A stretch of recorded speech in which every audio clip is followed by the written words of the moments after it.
Chondrus Crispus is an Atlantic algae.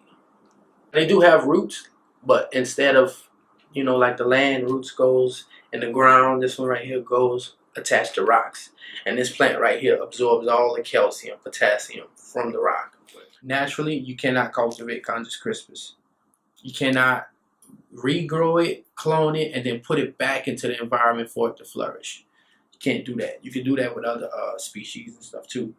You can see this plant has ferns, like how you can see it stretches out like a leaf. Then you can see the darkness in it, so you can tell it's a lot of carbon when you're dealing with Chondrus Crispus. This is the plant where we get this same cartilage that you can feel right there. Feel that. That's what we replace in your bones when you take this plant. That same cartilage right there.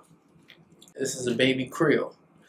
Little small, he a part of the lobster family. That small little bitty tiny thing only lives in cold water, family.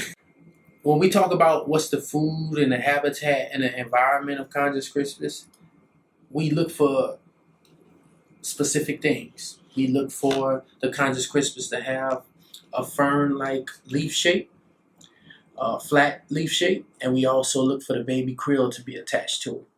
Now, when you taste this plant, again, it doesn't have salt on it, table salt.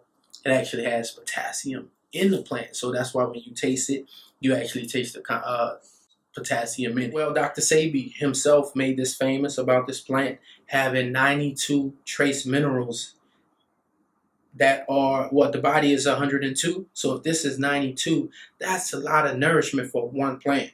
So, of course, this is why the iris survived off of this plant, because it has 92 minerals. Being suspense in water like it is suspense, this is the reason why this plant is able to collect so much nourishment out of the ocean. A lot of times we forget about ocean plants.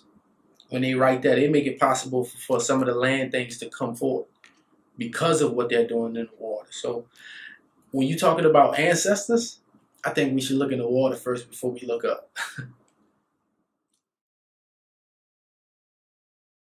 It is phenomenal. What is it about sea moss? Sea moss.